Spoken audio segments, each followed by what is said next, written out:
Iran Israel সংঘর্ষ নিয়ে কিছু আপডেট নিয়ে একটু কথা বলতে চাই। গত কয়েক ঘন্টা, গত 24 ঘন্টায় অ্যাটলিস্ট খুব সিগনিফিক্যান্ট কিছু ঘটেছে তা না। অ্যাপারেন্টলি মনে হতে পারে যে ইরানের সাথে ইউরোপিয়ান ইউনিয়ন আলোচনা করছে, এটায় কোনো ফলাফল আসে কি না। ফার্স্ট রাউন্ডের কথাবার্তা হয়েছে, খুব ভালো ফলাফল আসার কথা না, কারণও নেই। এর মধ্যে পাল্টাপাল্টি হামলা হয়েছে। এর মধ্যে সিগনিফিক্যান্ট একটা তথ্য, যদি ইরান যেটা বলছে এটা সঠিক হয়, এই জন্য বলছি, আসলে যুদ্ধে আমি আগে একদিন একটা ভিডিওতে বলেছিলাম, যে কোনো যুদ্ধে প্রথম বুলেটটা যখন ছোঁড়া হয়, এটা প্রতীকী অর্থে, এখানে তো বুলেট ছোঁড়া হচ্ছে না, প্রথম বুলেটে যে মারা যায় সে হচ্ছে ট্রুথ, সত্য মারা যায়।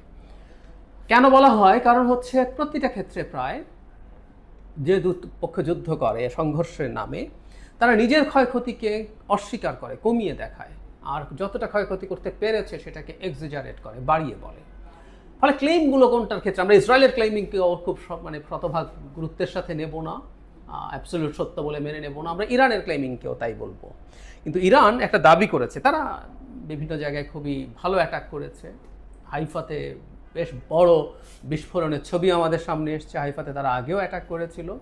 ইরান যে দাবিটা করেছে এবার, সেটা খুবই ইন্টারেস্টিং। তারা 10টা ব্যালিস্টিক মিসাইলের মধ্যে 5টা, মানে 50% টার্গেটে হিট করাতে পেরেছে। তার মানে এয়ার ডিফেন্স সিস্টেম সেগুলোকে ইন্টারসেপ্ট করতে পারেনি বলে ইরান দাবি করছে। মানে 10টায় 5টা না, 10টায় যদি 3টাও পারে, ইভেন 2টাও পারে, 2টো যদি পারে, এটা তাদের এতদিনের যে সক্ষমতা ছিল তার চেয়ে বেশি। এতদিন পর্যন্ত গ্রোসলি তাদের বিটুইন 5 and 10ও যদি ধরি, মানে 10% মিসাইল এসে হিট করতে পারছিল, তাতে যদি 20% হয়, মানে তাদের হিট করার এবিলিটি ডাবল হয়ে গেছে। এটা 20% বা 25%, 30%ও হয়ে যেতে পারে কয়েকটা কারণে। এটা একটু বলে রাখা ভালো। আর এই প্রসঙ্গে একটু বলে রাখি, আমেরিকা কিন্তু ইরানকে অ্যাটাক করার মতো অপশান খোলা রাখছে বিশেষ অংশে, সেটা নিয়েও কথা বলবো।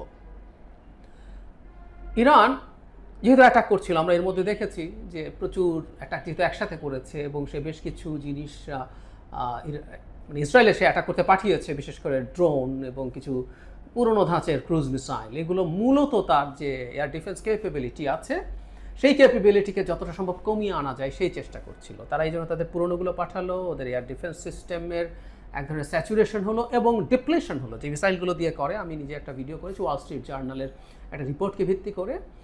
ফলে সেটা কমে যাচ্ছে। ইরান, মানে ইসরায়েল এখন চাইলেও অনেক ক্ষেত্রেই যতটুকু আছে এটা দিয়ে যে পারবে না তা না, কিন্তু তার তো ভবিষ্যতের কথা মাথায় রাখতে হবে। ফলে সে অনেক ক্ষেত্রে হয়তো ইন্টারসেপশন কমিয়ে দেওয়ার চেষ্টা করছে, ফলে তার টার্গেট মানে হিট করার সংখ্যা বাড়ছে। আর ইরান তার লেটেস্ট মডেলের যে ব্যালিস্টিক মিসাইলগুলো, সেগুলো প্রথম দিকে তারা ইউজ করেনি, তারা এখন ইউজ করছে। তাতে এটা হতে পারে যে তাদের এখনকার হিটের সংখ্যা বাড়ছে। তো এটা খুবই অ্যালার্মিং ফর ইসরায়েল। এমনকি ইরানের দাবি পুরো সত্য না হলে কমিয়েও আমরা যদি ধরি, এটা ইসরায়েলের জন্য প্রবলেম্যাটিক। ইসরায়েল তার আক্রমণ চালিয়ে যাচ্ছে। এর মধ্যে ইস্পাহান পারমাণবিক কেন্দ্র আরেকটা, সেটাও অ্যাটাক করেছে। তো আমাদের ওই সেই পুরনো কথা, সেটা হচ্ছে মাটির ওপরে থাকা যে সকল স্থাপনায় অ্যাটাক এক ধরনের হয়তো ঝামেলা তৈরি করবে, কিন্তু দিনের শেষে আসলে তাদের যে মূল ইউরেনিয়াম পিউরিফিকেশনের যে জায়গাগুলো, মানে সেন্ট্রিফিউজ যেখানে আছে, এগুলো মাটির অনেক নিচে। সেজন্য আমরা সেই আমেরিকার বিখ্যাত যে BO-57 বাংকার ব্লাস্টার দিয়ে সেগুলোকে ধ্বংস করার আলাপ আমরা দেখতে পেরেছি। সুতরাং ইসরায়েলের এই অ্যাটাকে ভার্চুয়ালি আসলে কিছু হবে না, এটা আমরা এভাবে বলে দিতে পারি খুব ক্লিয়ারলি। এটা তারা করতে পারবে না বা করবে না। কিন্তু আক্রমণ পাল্টাপাল্টি চলছে, এবং আলোচনার মধ্যেই আমেরিকা তার প্রেজেন্স বাড়াচ্ছে মিডল ইস্টে। কয়েকদিন আগেই তারা এখানে তো গালফে একটা ক্যারিয়ার ব্যাটল গ্রুপ থাকেই, আরেকটা প্যাসিফিক থেকে আনা হচ্ছে, B-2 বম্বার দিয়াগো গার্সিয়াতে নেওয়া হয়েছে, এরকম, এবং এগুলো বাড়ানো হচ্ছে। তার মানে একটা প্রস্তুতির মতো মনে হবে। এটা যে শুধু প্রস্তুতি হিসাবেই দেখবো, আক্রমণ করার জন্য নাও হতে পারে। আমি ডোনাল্ড ট্রাম্পের বেশ কিছু বক্তব্য দেখছি, এবং তিনি এক ধরনের অ্যাটিটিউড দেখাচ্ছেন। তিনি আসলে চান যে যুদ্ধ ছাড়াই এই সমস্যার সমাধান করতে। তিনি ইরানকে চাপ দিতে চাইছেন। ফলে আপনি সামরিক প্রস্তুতি নিচ্ছেন, এটা ঠিক যুদ্ধের জন্য না হলেও অনেক সময় একটা মনস্তাত্ত্বিক চাপের জন্যও হতে পারে। সো আমরা এটাকে এভাবেও ইন্টারপ্রিট করতে পারি, কোনটা আমরা এখনও নিশ্চিত নই। তবে তিনি যুদ্ধের ব্যাপারটা রুল আউট করছেন না। এখন 2 সপ্তাহ সময় নিয়েছেন, উনি একটা উইন্ডো রাখার কথা বলছেন। এটার ইন্টারপ্রিটেশন এক এক রকম, এক একজন করছেন। এটা হচ্ছে এখানে ইরানের সাথে এক ধরনের আলোচনা করা যায় কি না।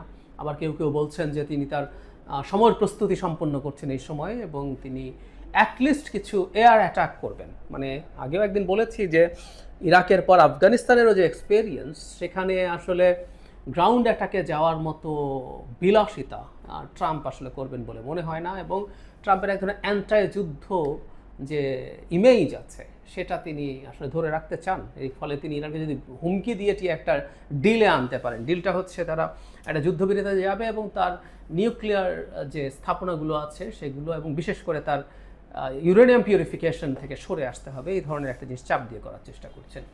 কিন্তু আমি মনে করি আসলে ইরান সোফার এই যুদ্ধে যে জায়গায় আছে, ইরান খুব সহজে এগুলো মেনে হয়তো নেবে না। কিন্তু ওই যে বলছিলাম যে ট্রাম্প যতই মুখে যুদ্ধ অ্যাভয়েড করার কথা বলুন না কেন, তিনি আসলে এটা দেখাতে চাইছেন যে তার প্রস্তুতিও আছে। ইনফ্যাক্ট আমি মনে করি প্রস্তুতি আছে, কারণ আমেরিকার সরকারগুলো খুবই কমপ্লেক্স একটা সিস্টেমের মধ্য দিয়ে কাজ করে। আমরা ট্রাম্পকে দেখি, তিনি অনেক ক্ষেত্রেই নিজের উইমজিক্যাল ডিসিশন নিজের মতো করে নিয়ে ফেলেন, এটা হতে পারে। কিন্তু এর চাইতে জরুরি কথাটা হচ্ছে অনেক লবিয়াস আছে, অস্ট্রেল লবি আছে, বিভিন্ন রকম লবি আছে, তারা সরকারকে ইনফ্লুয়েন্স করতে চেষ্টা করে, তারা ফাইন্যান্স করে ইলেকশনের সময়, এছাড়াও নানান রকম কাজ তারা করে। প্লাস যদি একটা অস্থিরতা তৈরি হয় আমেরিকার যে ওয়ার মেশিন, তাদের যে মিলিটারি হার্ডওয়্যার তৈরির যে ইন্ডাস্ট্রিগুলো আছে, এগুলোর খুব বড় ইম্প্যাক্ট আছে তাদের জব তৈরি করার ক্ষেত্রে, খুব বড় ইম্প্যাক্ট আছে তাদের জিডিপি গ্রোথের ক্ষেত্রে। তো মিডল ইস্টে একটা যুদ্ধাবস্থা তৈরি হলে, যুদ্ধ তৈরি হলে মিডল ইস্টের দেশগুলো আরও অনেক অস্ত্র কিনবে। সুতরাং একটা মোটা স্কেলের, মানে মোটা দাগের, খুব একেবারে অল আউট না হলে মোটা দাগের একটা যুদ্ধ মিডল ইস্টে হোক, এবং ইরান যদি আমেরিকার অ্যাটাকের ফলে বিভিন্ন জায়গায় আমেরিকার থাকা ঘাঁটিগুলো শুধু না, ওই দেশগুলোতেও যদি আক্রমণ করে, ওই দেশগুলো ইনসিকিউর ফিল করতে শুরু করবে এবং ওই দেশগুলো প্রচুর অস্ত্র কিনবে। সো এরকম একটা অর্থনীতির জায়গা ওখানে আছে। সুতরাং তিনি যে যুদ্ধ করবেন না তা না, এবং যুদ্ধ করার পথ তিনি খোলা রেখেছেন, এইভাবে আমরা বলবো, যেটা শুরুর দিকে বলছিলাম। তার যিনি গোয়েন্দা প্রধান তুলসি গাবার্ড একটা মন্তব্য করেছিলেন এরকম, যে তিনি মনে করেন ইরান নিউক্লিয়ার ওয়েপন তৈরি করতে যাচ্ছে এমন কোনো বিশ্বাসযোগ্য প্রমাণ নেই। ট্রাম্প দেখলাম এটাকে স্ট্রংলি ডিনাউন্স করেছেন। তিনি বলেছেন এটা ঠিক বলেননি, উনি মনে করেন যে এটা করেছে। তখন তাকে ইরাকের ওয়েপন অফ ম্যাস ডিস্ট্রাকশনের কথা বলা হলো, তখন উনি বলল যে ইরাকেরটা সঠিক ছিল না, এবং উনি ওনার রেফারেন্স দিয়ে বললেন যে তখন উনি খুব স্ট্রংলি এটা প্রটেস্ট করেছিলেন, কিন্তু ইরানের আছে বলে তিনি বিশ্বাস করেন। আমি গতকালই একটা ভিডিওতে বলার চেষ্টা করেছি, ইরান একটা নিউক্লিয়ার বোমা আসলে বানাতে চায়, এটা আমিও মনে করি। কারণ তার যে ইউরেনিয়াম 60% পিউরিফিকেশন হয়েছে আইএইএ বলাছে, এবং এটা ইরান ডিনাউন্স করেন, এটা ইরান তো ওদিকে দেখতে দিয়েছে, ওখানে তো তারা গেছে। এটা যে 400 কেজি পরিমাণ, সেই পরিমাণটাও স্বীকৃত, এটাও ইরান যে মিথ্যা কথা তা বলছে না। সুতরাং সব কিছু আমরা যদি একত্র করে নেয়, এই ধরনের একটা পরিকল্পনা আছে। তার চাইতে জরুরি কথা, ট্রাম্প তার গোয়েন্দা প্রধান, অত্যন্ত পাওয়ারফুল গোয়েন্দা প্রধানের যে বক্তব্য, সেটাকে তিনি অস্বীকার করছেন।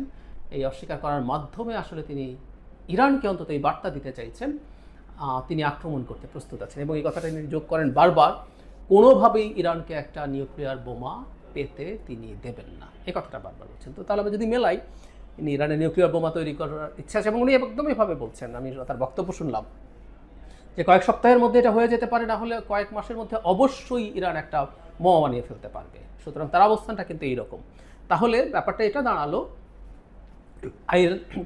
আইদার ইরানকে ভয় পেয়ে, সে ভয় পেয়ে আমেরিকার কথা মতো তার এই প্রোগ্রাম থেকে পুরো সরে আসতে হবে এবং সব রকম অ্যাক্সেস দিতে হবে, অথবা ট্রাম্প তাকে আক্রমণ করবেন, অন্তত কিছু এরিয়াল অ্যাটাক, যে অ্যাটাক নিয়ে খুবই আলোচিত, তার আন্ডারগ্রাউন্ড নিউক্লিয়ার স্থাপনা, বিশেষ করে যেখানে সেন্ট্রিফিউজগুলো আছে, যেখানে ইউরেনিয়াম পিউরিফিকেশন হয়, সেগুলো তারা করার চেষ্টা করবেন। আর শেষে একটা কথা বলি, মানে ইরানে একটা ভূমিকম্প হয়েছে খুব ছোট এই গতকালই, এবং অনেকে আমি দেখলাম যে ওই ভূমিকম্পটাকে আন্ডারগ্রাউন্ড নিউক্লিয়ার এক্সপ্লোশন হিসেবে দেখার চেষ্টা করছেন।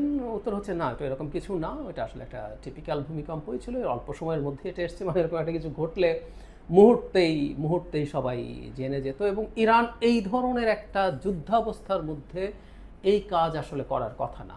মানে ইসরায়েলের নিউক্লিয়ার ওয়েপন আছে, এরকম একটা টেস্টের সাথে সাথে দেয়ার্স এ হাই প্রবাবিলিটি ইসরায়েলের একটা নিউক্লিয়ার অ্যাটাক করেও ফেলতে পারতো, tactical nuclear weapon at least. Israel বাহানা খুঁজছে, সো ইরানের এটা করার কথাও ছিল না, এবং এরকম কিছু হয়নি। যাই হোক, আমরা অনেকে ইরান একটা নিউক্লিয়ার ওয়েপন পাক, সেটা আমরা অনেকে চাই। এটা কথা ভুল না যে একটা জায়গায় কেউ যখন ইনসিকিউর থাকে, ইসরায়েলের হাতে যখন এত বোমা আছে, আর একটা দেশ তার নিজের সিকিউরিটির জন্য নিউক্লিয়ার বোমা বানাতে কেন চাইবে না? আবার পাল্টা আমরা এনপিটিকে যদি চিন্তা করি যে যার হাতে বোমা গেছে আর কারো হাতে যাওয়া যাবে না, এটাও খুব ভুল যুক্তি না। এবং এনপিটি সিগনেচার হওয়ার পরও আরও অনেকগুলো দেশ তাদের বোমা বানিয়ে ফেলেছে এবং এটা ফ্যাক্ট। এটা যত বেশি দেশের হাতে যাবে এটা ব্যবহৃত হওয়ার সম্ভাবনা তত বাড়তে থাকবে। এটাই হবে সবচেয়ে ঝুঁকিপূর্ণ ব্যাপার। নিউক্লিয়ার বোমা ডেটারেন্ট হিসাবে থাকলে ইটস ফাইন, মানে এটার ভয়ে কেউ আমাকে আক্রমণ করবে না, কিন্তু কোনো একটা পর্যায়ে কোনো একটা সময় যদি এটা ব্যবহৃত হতে শুরু করে এবং বোমাটা কার হাতে আছে সেটাও ম্যাটার করে। আমি একটা ছোটো উদাহরণ দিই। আমেরিকার মতো পরাশক্তি ভিয়েতনাম থেকে পরাজিত হয়ে পালিয়ে চলে এসছে। আমেরিকার মতো দেশেও এই আলাপ উঠেছিল যে একটা বা দুটো নিউক্লিয়ার ওয়েপন ইউজ করা যায় কিনা, কারণ আমেরিকার মতো পরাশক্তি পরাজিত হয়েছে অল আউট যুদ্ধ করে। এটা তো তার প্রেস্টিজের জন্য ভয়ঙ্কর, কিন্তু আমেরিকা সেই কাজটা না করে সেখান থেকে চলে এসছে। পরাজয়, আমেরিকার ভিয়েতনাম ওয়ারের পরাজয় তার ওয়ার হিস্ট্রির জন্য একটা ভয়ঙ্কর পরাজয় হিসেবেই লেখা থাকবে, কিন্তু সেটা ইউজ করেনি। এখনও আর এই পরিস্থিতি কোথাও তৈরি হয়নি, কিন্তু কোনো একদিন কি তৈরি হতে পারে না যেখানে কোনো সরকার আর অনেক কম ভালনারেবল অবস্থায় এটা করে ফেলবে। সো সব দিকে যুক্তি আছে। আমরা আসলে এখন কোনভাবে দেখবো, কীভাবে দেখবো সেটা ইস্যু। ইরান যদি বোমা বানিয়ে ফেলে, মিডল ইস্টের প্রত্যেক দেশ, অনেক দেশ প্রচুর পাওয়ারফুল, টাকা পয়সা প্রচুর আছে সৌদি আরবের জন্য, তখন যদি এনি কস্ট চাইবে এবং তাকে বাধা দেওয়া খুবই কঠিন বা ইম্পসিবল হবে, ইউএই চাইতে পারে, এরকম এটা এরপরে এই রেস চলতেই থাকবে। এটাই হলো সবচেয়ে ভয়ঙ্কর দিক।